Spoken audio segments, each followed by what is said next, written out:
want to welcome everybody to this MS Neuro TV program.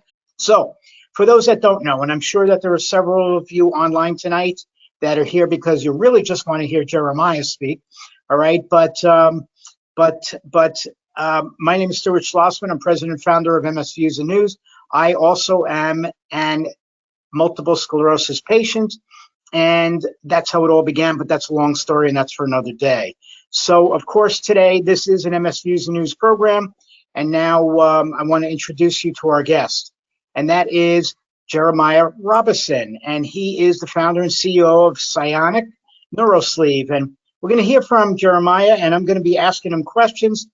Jeremiah, what are you doing sitting in a car with that that beautiful sun pointing on your head? I wish we had thought of this at the beginning of the show. I would do all my podcasts this way, but no, we had the luck of the draw when it came to the internet this morning, and so we took a hasty decision, and I drove up to the top of the hill so that I could get some good network, so that I could come in clear for all of our great listeners out there. That's great. Thank you for that, because we had an option, because things were not working out, as Jeremiah says, and we were either going to postpone, or Jeremiah came up with this great idea to just get in the car and drive, and let's find a good, clean spot and get great service. So here we are, and we're talking about the electronics of that, and soon we'll be speaking about the Neurosleeve. Okay, and so let me ask you first: can you give everybody a little introduction of yourself? Yeah, absolutely. My name is Jeremiah Robison, and I am the founder and CEO of CIONIC, and is a mission that's really personal to me. Well, not MS. My daughter was born with a diagnosis of cerebral palsy, which is the most common motor disability in children. She was very early, three months premature. She came out 2 pounds, 4 ounces, and not breathing. And as a result, that impacted her gross motor skills. And, watching her grow up, I'd spent my career at the intersection of data and the human body, building solutions for consumer wellness. And in the meantime, I was living with raising a daughter who had a mobility difference, and the total lack of options for her: crutches, cane, walkers, wheelchairs, few surgical options that she had. And in 2018, I decided, you know what, if not me, who? If not now, when? And I went into the garage Silicon Valley fairy tale and started tinkering with hardware that was wearable and could monitor what was happening between the brain and the body, measuring the muscle activity, and then trying to augment that. And that was the birth of CIONIC. And now, gosh, almost 6 years later, we are FDA cleared as a Class 2 medical device for people with upper motor neuron diseases. And we are now 6 months shipping devices out to customers and seeing amazing impact in their lives. And so really happy to be here and talk with your community. Okay, great. Thank you. I didn't want to let you keep talking because you're going to get through all my questions. Sorry about that. Okay, so let's talk about what you found in the garage and how you put it together, and how does the actual technology of this Neurosleeve work? Yeah, so I'm a big believer in the fact that if you can't measure it, you can't impact it. And so when I started, it was, can we measure two different aspects of the body? One is, what was the neural signaling happening between the brain and the peripheral muscles? And what we can see in a lot of neural impacted individuals is that there is either tone or spasticity or dysfunction or inadequate timing with how the brain is signaling to the body to fire the muscles. And so we decided to pair that with functional electrical stimulation and use that to basically augment the muscle firing patterns. By injecting a small amount of current, we can elicit a contraction of the muscles. And we knew one of the things, and my daughter will reinforce this with me every time I talk to her, if it wasn't something that I would want to wear, I'm not going to wear it. It's, she doesn't like wearing her AFOs. She doesn't like wearing her bracing. And she wanted something that sort of felt like everyday clothes. So we weaved that into something that looked like a Lycra legging, built the algorithms to basically time the 4 major muscle groups of the leg the quadriceps, the hamstrings, the gastrocnemius, and the dorsiflexors, and be able to do each one of those in sequence. And then the last piece of innovation was taking what is usually a problem if anyone of you has used functional electrical stimulation. It's where do we place these electrodes? Well, we decided to turn that into a software problem. And so we use an array of electrodes that we can steer with software so we can get basically the right placement no matter how you put on the device. Okay, thank you for that. So essentially though, can you talk about the design process? Yeah, absolutely. So when it started, it was all about the sensing side of the system. And so we created a set of straps that had the surface EMG technology in to measure the muscle firing patterns of neurotypical individuals, right? So we had 50 individuals who did not have a diagnosis and measured how their muscles fire and how their body moves through space so that we could create a map from the proper or neurotypical muscle firing to body kinematics. Then we took that and created algorithms that then replayed that back. And so that was the first 2.5 years of the project, was just getting that working. And that happened really at the beginning of COVID when we finally got it working. My daughter was the only patient that we had participating in our trials.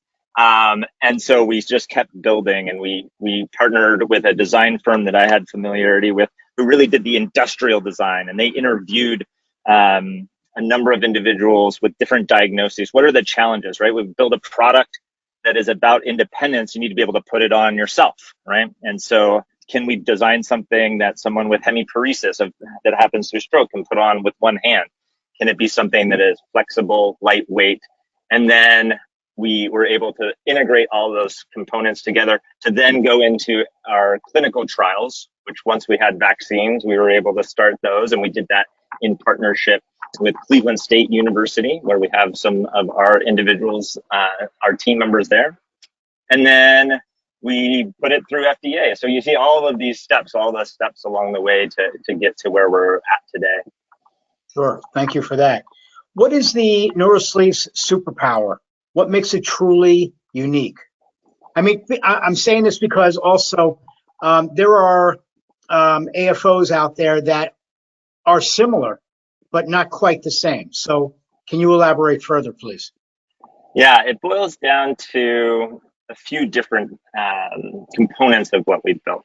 So first is 4 muscles, right? And so being able to sequence all 4 major muscle groups of the leg, we saw step change is in mobility. You know, a lot of them do a single point of stimulation, maybe like just the dorsiflexors, right?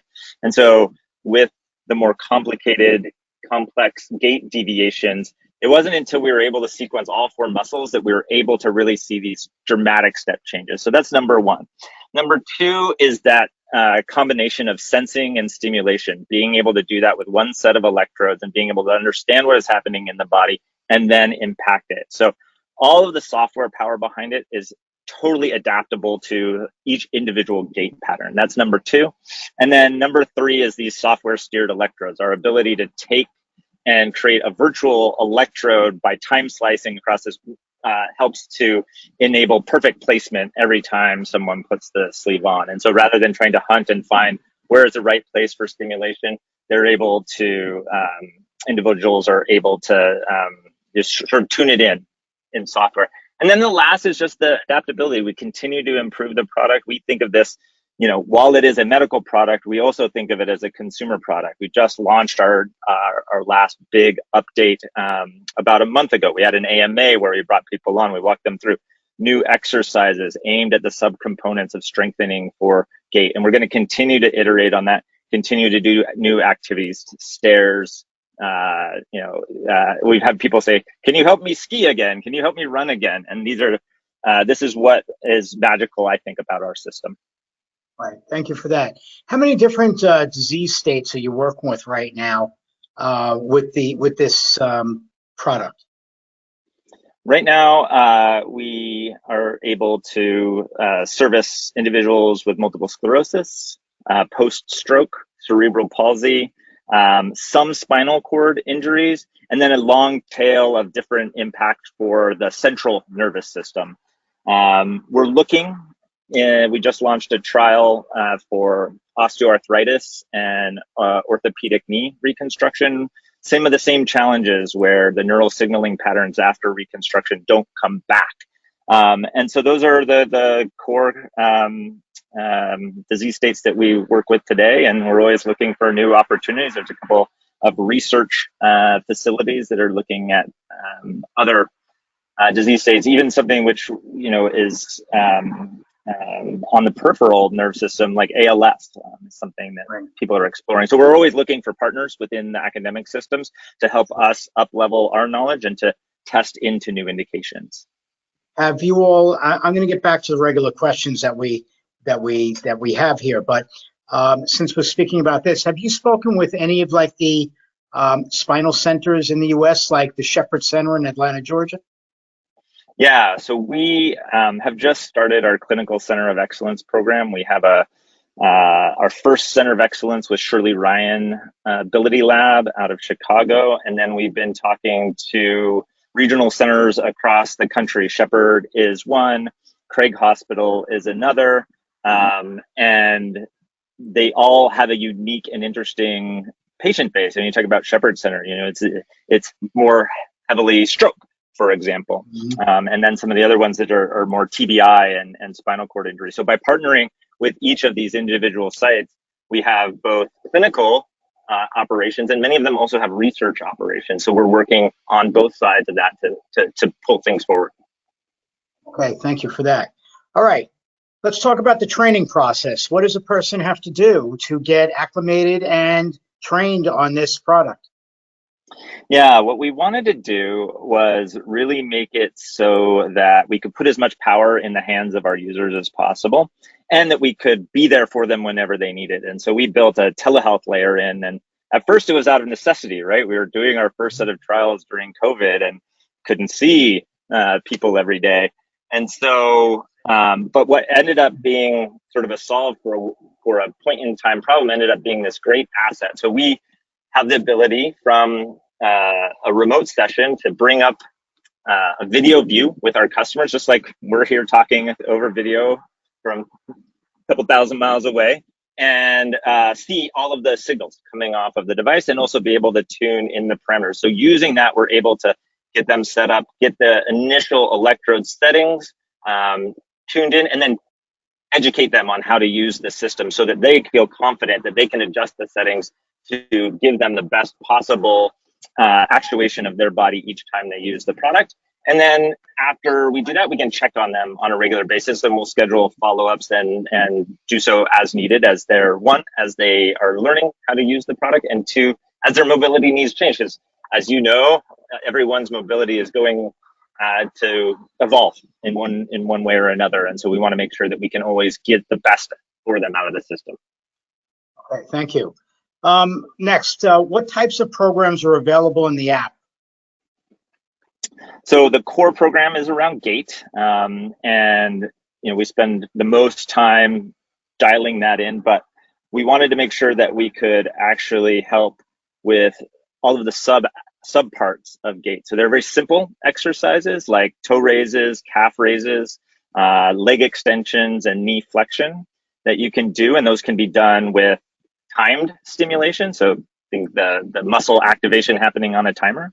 They can be done with what we call muscle activated feedback. So reading the muscle signal firing and then augmenting with the electrical stimulation, or pure biofeedback. And so we started out with that set of 4 exercises. And then this last month, we released what we call our pre-gait training exercises. So one of them is extension with toe raise.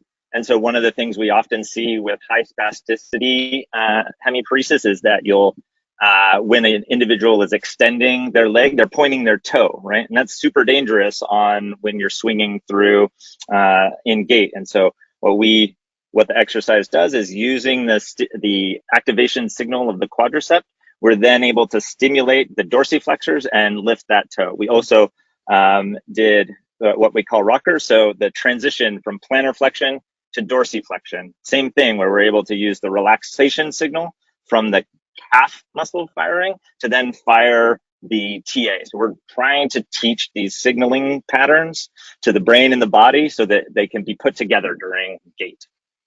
I've heard you say that mobility is the most important measure of health.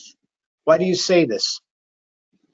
So what we've seen, which is really interesting when we talk to our customers, is that mobility is so much more than just the ability to walk from point A to point B, right? We hear people talking about being able to participate in activities with their loved ones, whether playing hide and seek with their grandchildren or just walking side by side with their husband or wife. And what's, this very poignant statement of when you walk in a walker, you walk alone. And when you start to have these challenges with mobilities, oftentimes we hear people not particularly motivated to go move. And as you don't move, then you start to see other challenges, whether that it be increase in pain, increase in anxiety, increase in depression. So when we did our first set of trials, when we transitioned from doing the in-lab single session to a home trial where we're doing 12 weeks, what we heard back from people was this reduction in pain, this reduction in anxiety, this reduction in depression, this excitement around the activities that they were out and going and doing. And so we so much think, as a society, well,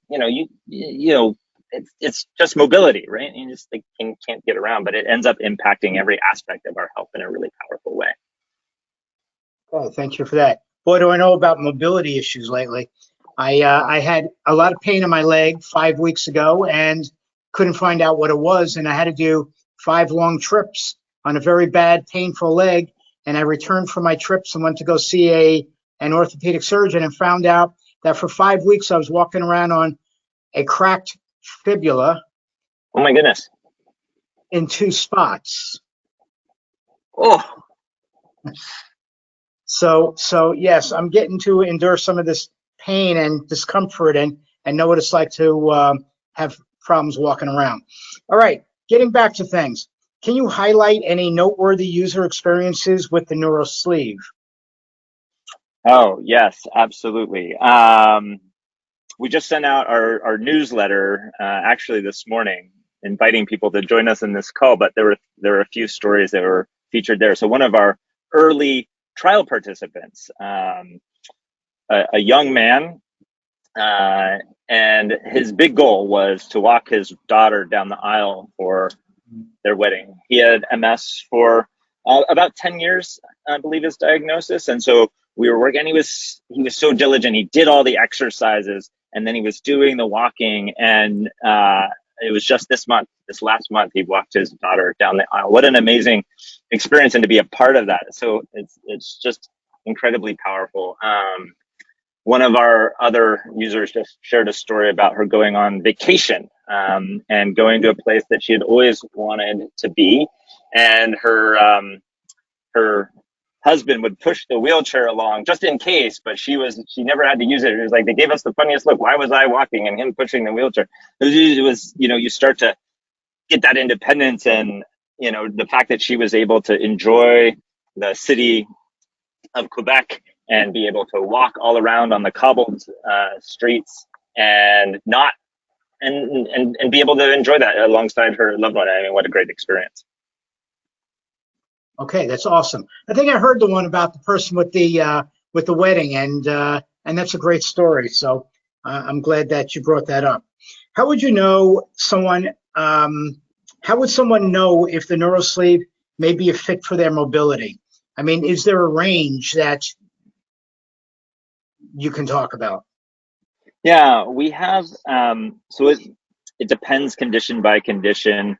And I'll speak to MS since that's our community. We've seen individuals who, within the MS community, who use a wheelchair for their primary mobility, who have come and have been able to make gains, all the way up through people who, when we saw their walking videos, their introductory videos, were fairly normative. It's difficult to see but what they said was after, 100 feet or 100 yards, they would start to fatigue, and that they would start to exhibit foot drop. And so it's a pretty wide range. What we wanted to do, and this is like how we do our pricing such that we can let people try it without too much obligation. Now, this came from a personal experience. I have tried one of these other FES devices with my daughter.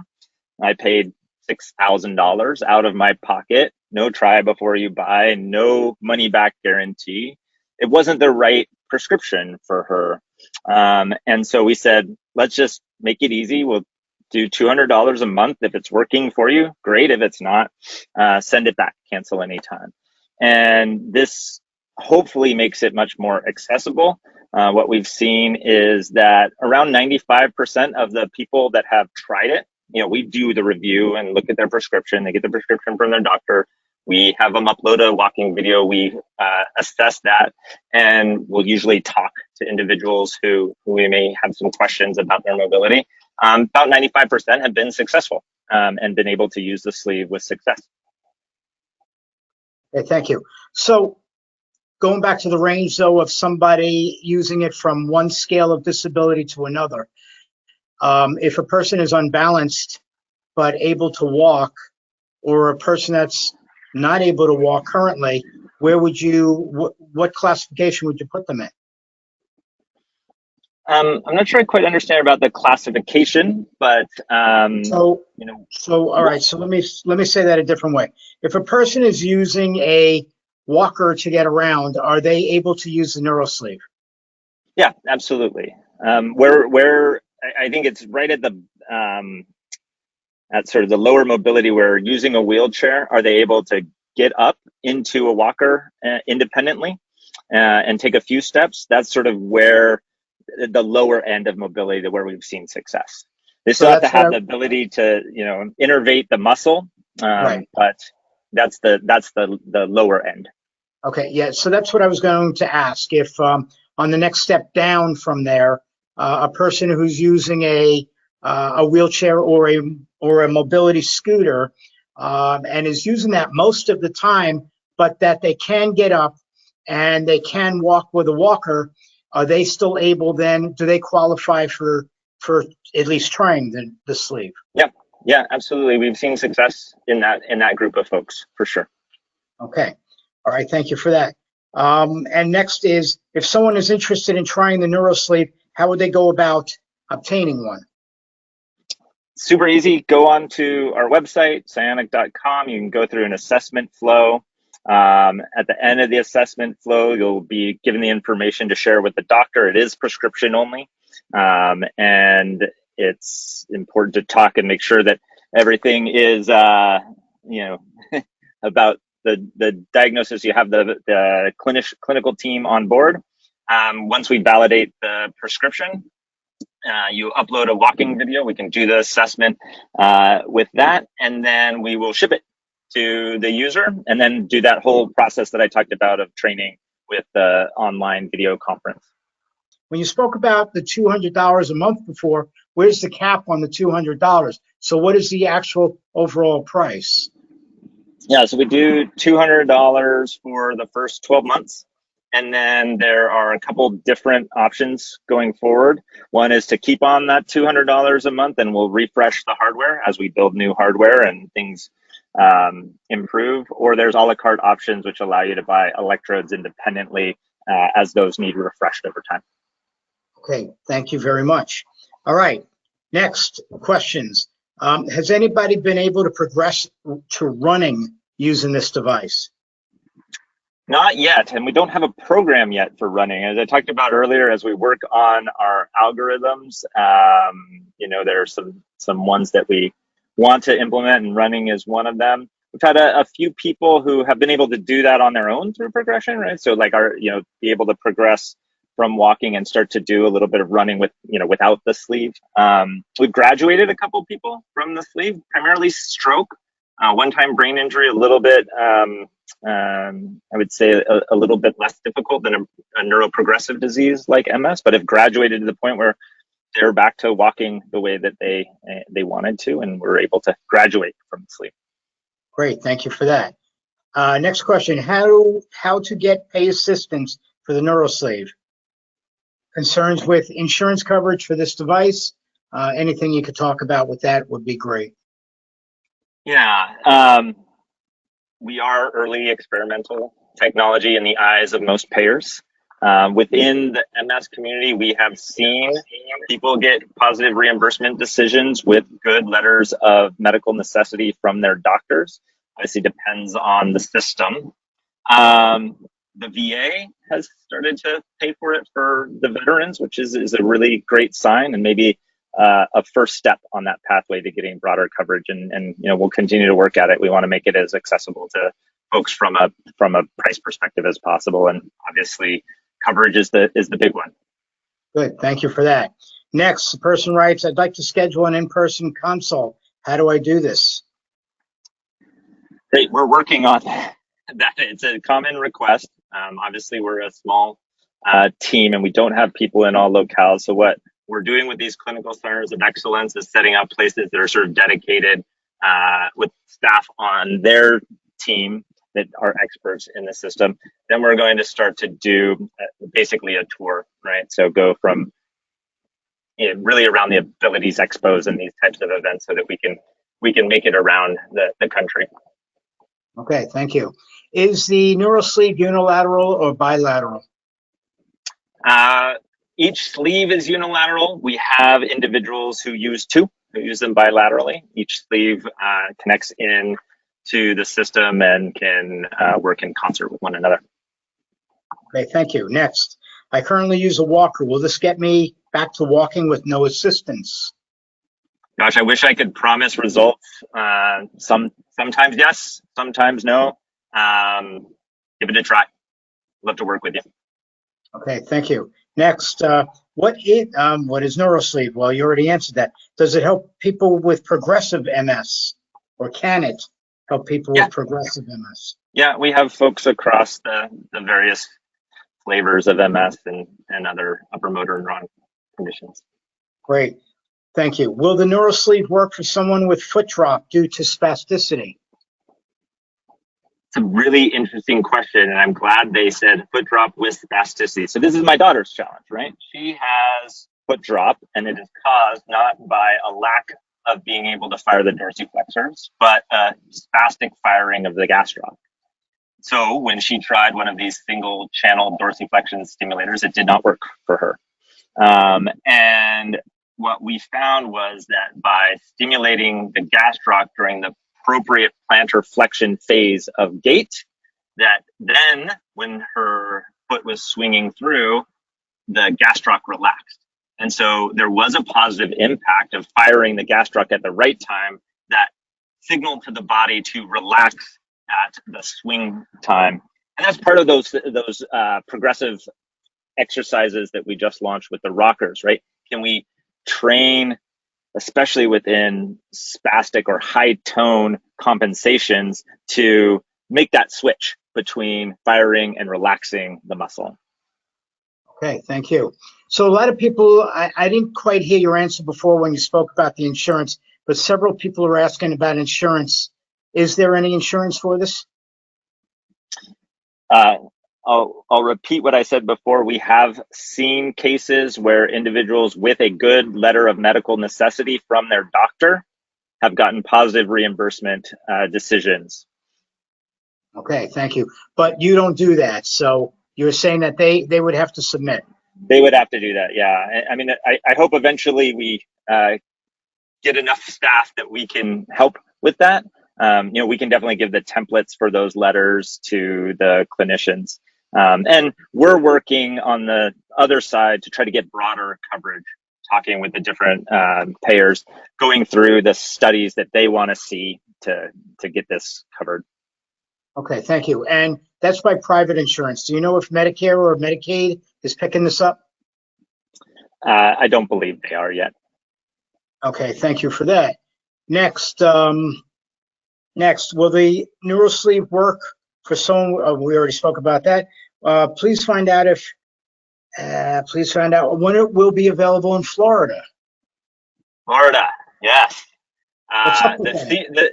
the secret of home medical devices. This is something that we learned along the way.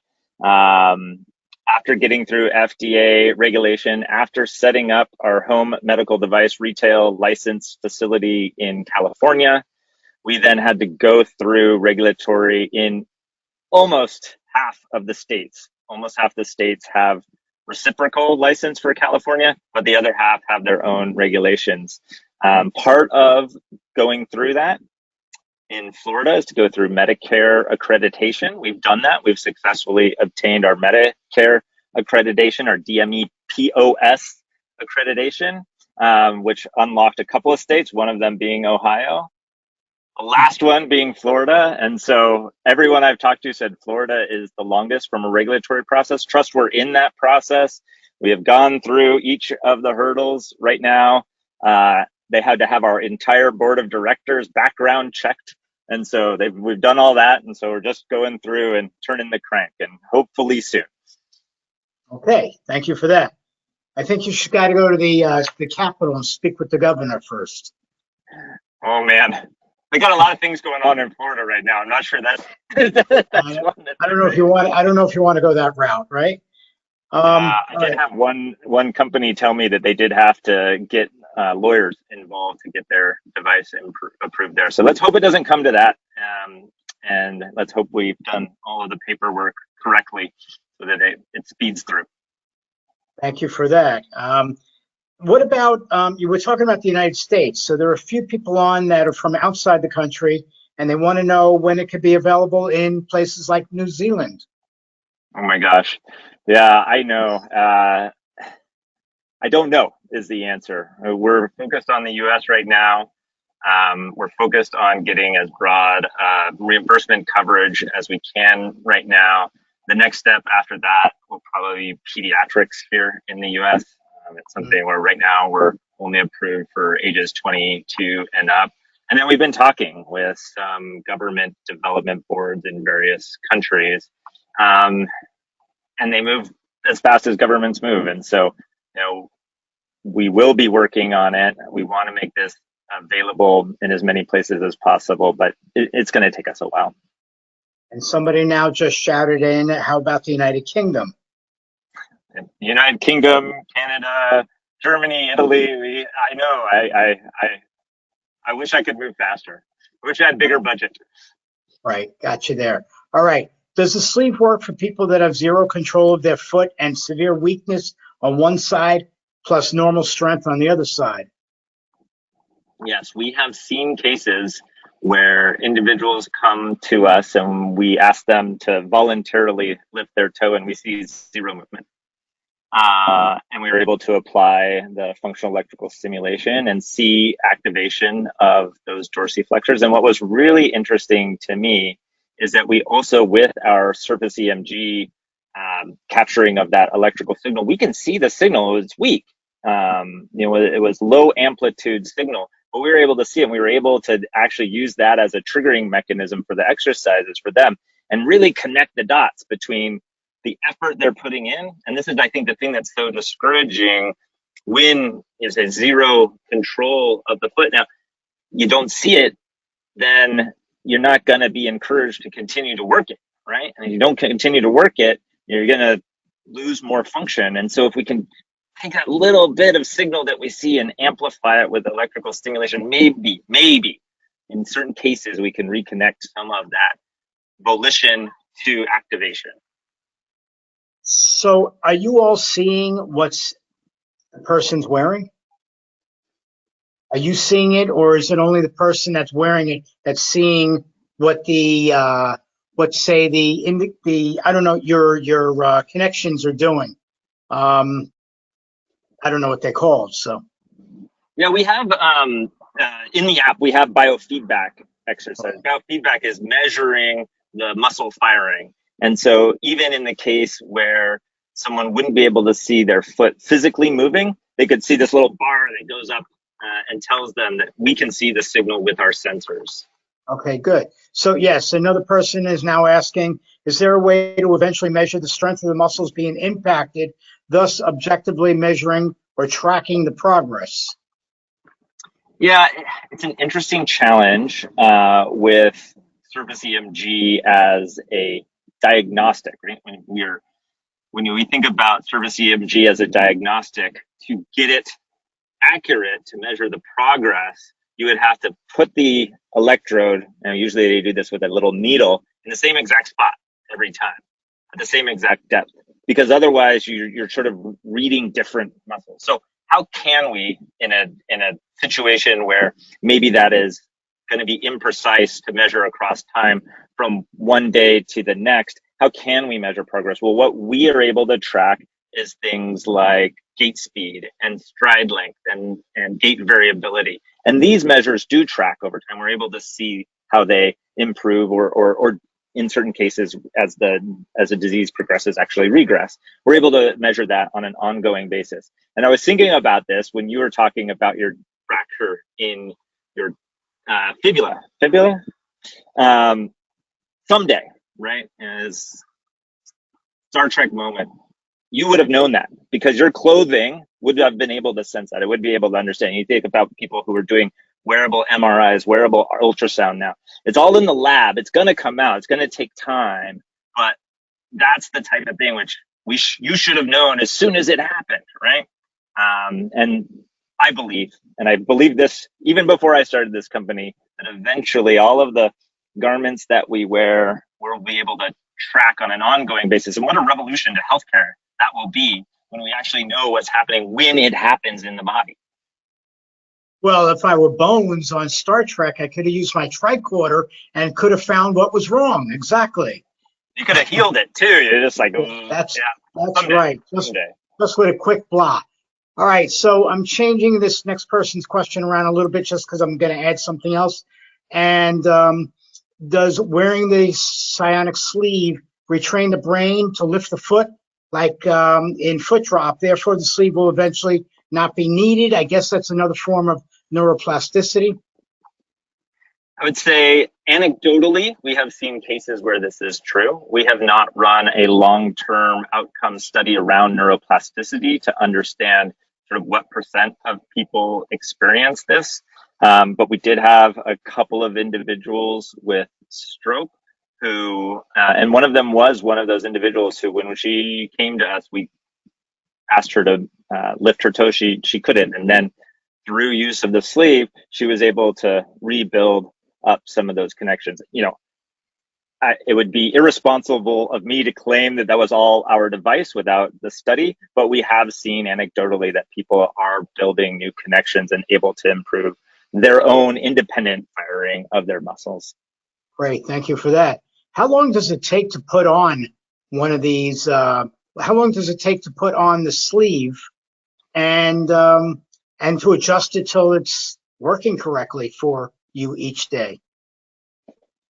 It's a great question. The donning and doffing is highly dependent upon motor impact of the upper extremities. So when I talked about our industrial design partner, when they went out and interviewed individuals, especially with spastic hemiparesis, they wanted to try and build something that they could put on independently. Not all of our clients have been able to put it on independently. Some need assistance. But we have individuals who can put it on and get it set up in a matter of a couple of minutes. So it's pretty wide range on that. And in some cases, people will need assistance. In some cases, people are able to do it quickly and reliably every time. Can most people put it on themselves, or does somebody need to help them? Most people do put it on themselves. Okay, and how long is like the max that a person can wear this? And I wouldn't wear it overnight, but we have people put it on in the morning. It's designed to be worn so that it can be worn under clothes, under pants, under a dress, and wear it throughout the day until bedtime, charge it overnight, and then go after it the next day.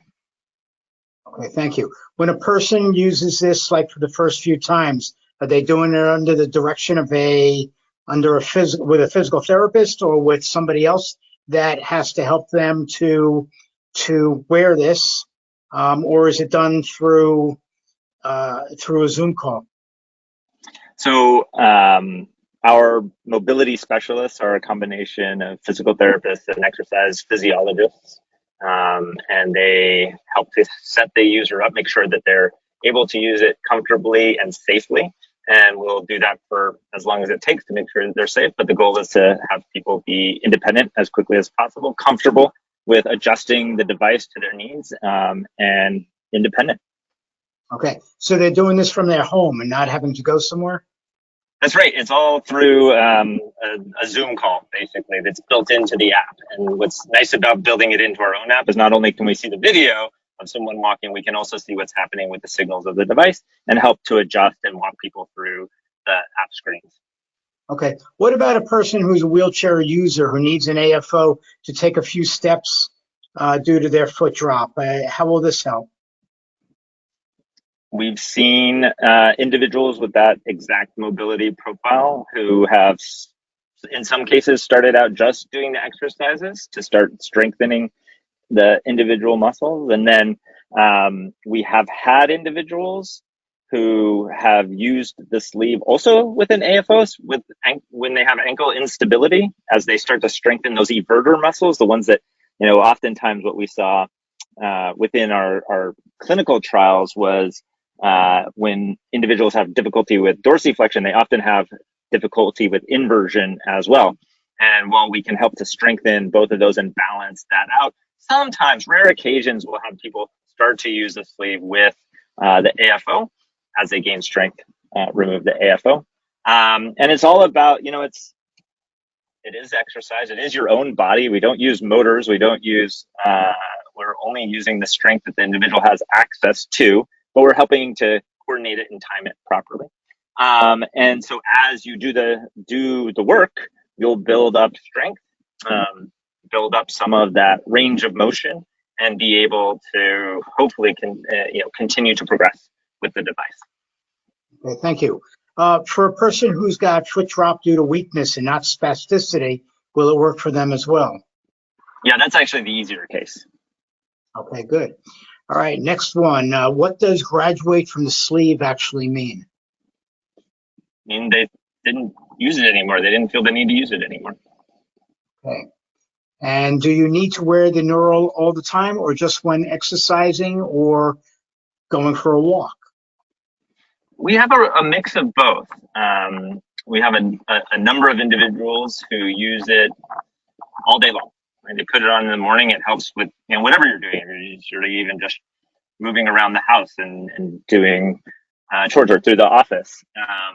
And we have some people who only put it on when they go out for a walk. So a little bit of mix of both. I think the more that it is used, the faster we see people progressing in those metrics like gait speed and stride length. But overall, we have a mix of both of those use cases. Okay. Is it allowed to get wet, such as if it starts raining? If they find in the rain, don't put it in the pool. I didn't think so. All right. And is it trying to read what the person writes? Is it comfortable? Does it cause leg swelling? I haven't heard of any cases of causing leg swelling. Certainly our goal with the device is to make it comfortable as a legging. There is a hydrogel interface. So I would say we're not 100% to the pull on a pair of pants and be bionic, but that's, it is just 2 layers of Lycra, pretty lightweight, a controlled unit that sits roughly at the pocket that is about the size of your cell phone. And really one of the goals to make it lightweight, comfortable, and cool, right? That's the one thing where, it's still 2 extra layers of fabric. Which how do you keep cool? Is it only worn above clothing? Only worn below clothing.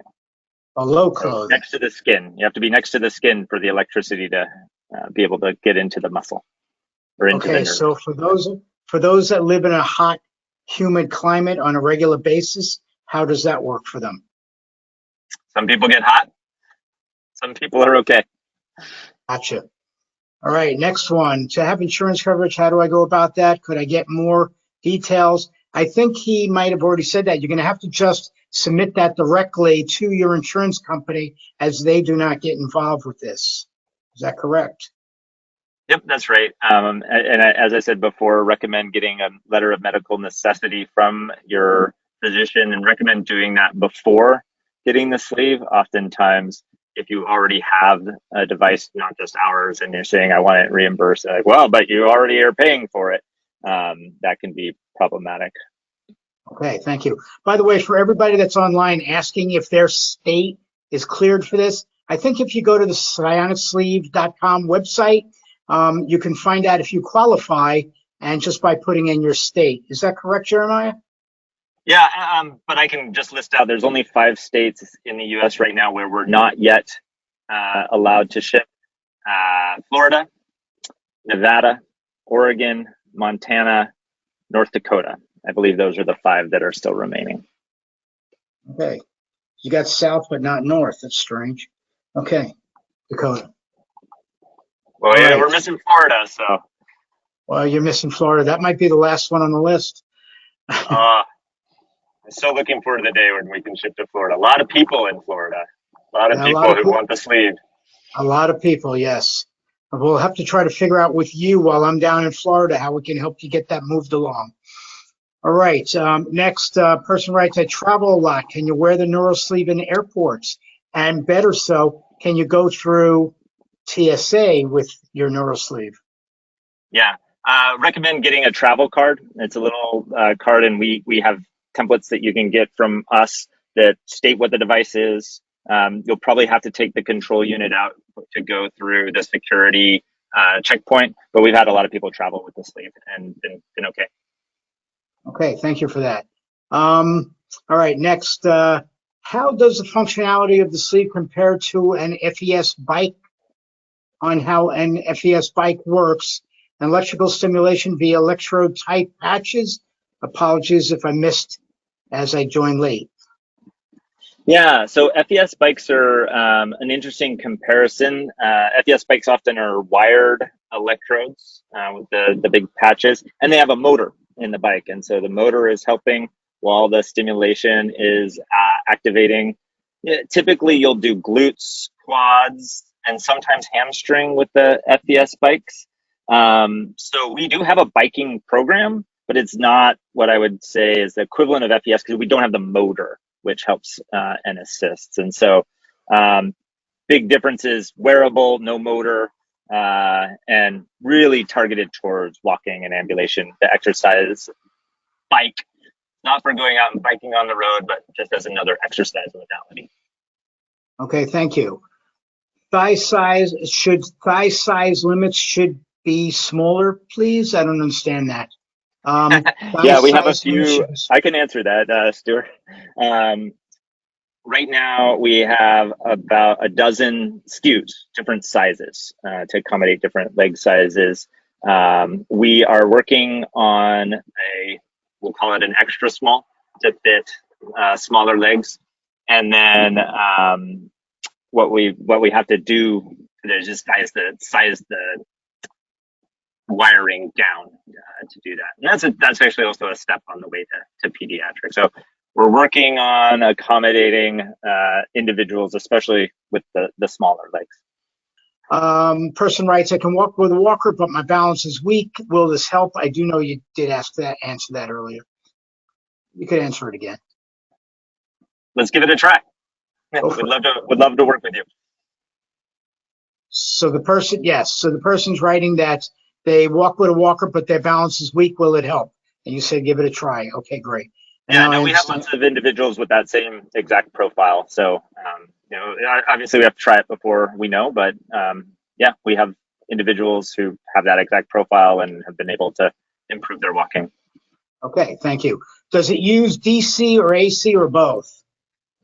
Yeah, it uses, anytime you use electrical stimulation, you have to be able to take as much current out of the body as you put into the body. And it's called charge balancing. And our system is charge balanced, FDA cleared. Okay, thank you. Person writes, I was instructed that I can only wear it 8 hours a day. Is that true? 8 hours a day is the recommended max duration. Okay. Next writes, so can somebody go from a walker to walking? We have seen individuals do so, yes. Can you use one sleeve and switch it between legs? Nope. So they're balanced for different legs then, is what you're saying? Yeah, I mean, they're the way in which they are shaped and where the control unit sits on the leg would be right in your crotch if you were it on the other side. Yes, thank you. All right, so the next one is, can a person who previously used a walk aid or Bionus and did not find them to work for them, will they be able to use the CIONIC neural sleeve? Can't see why not, right? Sometimes. I mean, there is often the challenge, right? So when it doesn't work, why doesn't it work? It's when you can't elicit a muscle contraction with electrical stimulation. And it happens. It happens more so in spinal cord injury, where there's a lack of innervation of the muscle. And so if that's the reason it wasn't effective, then it probably won't be effective to use the CIONIC neural sleeve.